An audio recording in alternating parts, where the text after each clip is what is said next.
And here is our project that we're going to make today. It is a little applique flower on a little tiny 18-month t-shirt. And it is a red background with a light pink over top. And we're going to applique the both pieces together. Pattern.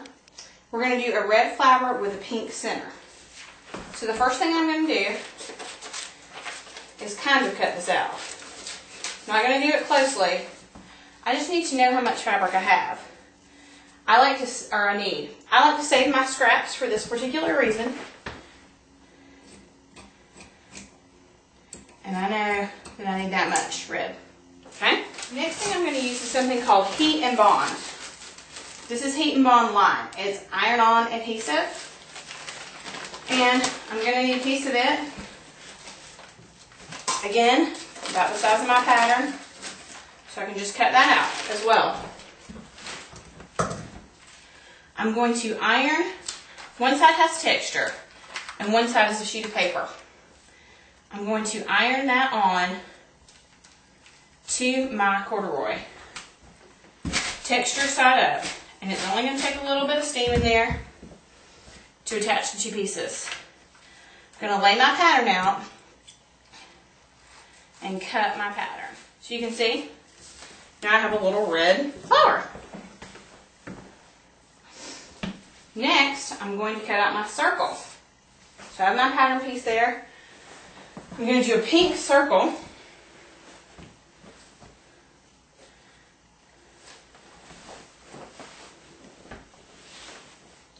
So I'm going to lay my piece of pink fabric down. See how big I need my circle, which you can see is not very much. I'm just going to clip the end of this. Okay? I'm going to grab my heat bond light again. And if you were doing something really heavy like a flannel or like a wool, something like that, you probably want a bigger piece. I'm going to cut the corner of that off and I'm going to iron it on. The heat bond light will have instructions. You can buy it in a package or like that I did, by the bolt. Just depends how much you intend on doing. I love this because you can do great holiday things for your kids. I'm just going to cut out a circle. There you go. You can get all kinds of these online. Different designs, different ideas. Okay, so now I have the center of my flower.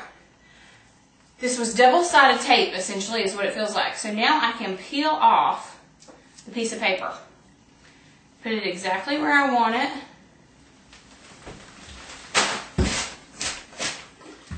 And now it's adhered, okay? Before we sew it on. I'm going to take my t-shirt.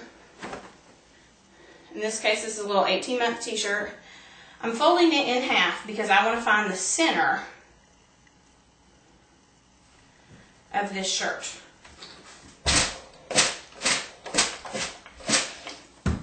Okay? Now I know essentially where I want to put that.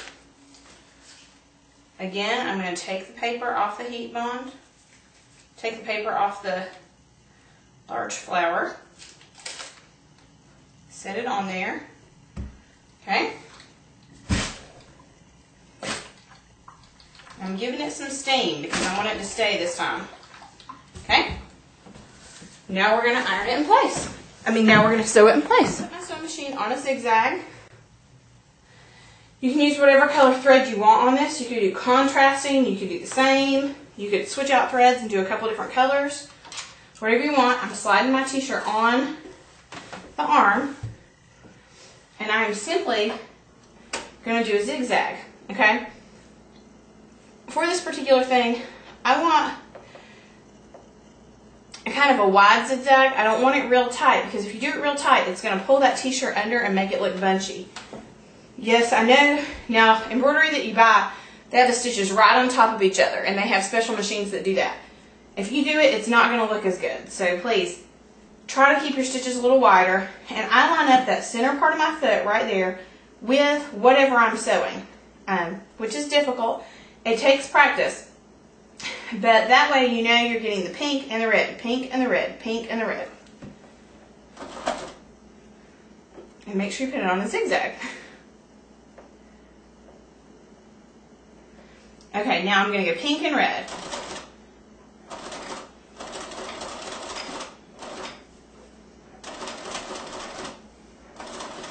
And you can play around with how wide you want your stitches, how close together you want your stitches, all those kind of things. And if you have to stop to turn your fabric, that is fine. Okay, I do stitch over my last stitch a little bit, and I'm going to do a back stitch because I want that to stay. Then you can go back and cut any of your yucky threads. See, I've pulled this thread over. So I just grab it with a needle and pull that one out. Now I'm going to do my flower the exact same way. And you're going to do the same on the back. Anything that's yucky, hanging loose back there, go ahead and cut that out. Then I'm going to do my large flower in the exact same manner.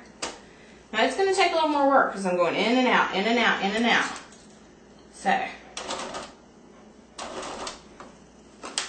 take a few stitches and stop. Take a few stitches and stop if you need to.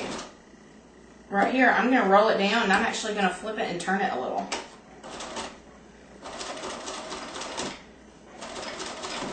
When it gets to this point, I'm going to flip it and turn it.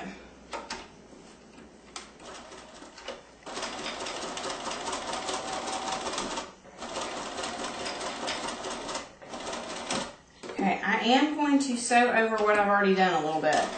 And I am going to back stitch it as well because I want it to tie a nice clean knot so that flower doesn't come up.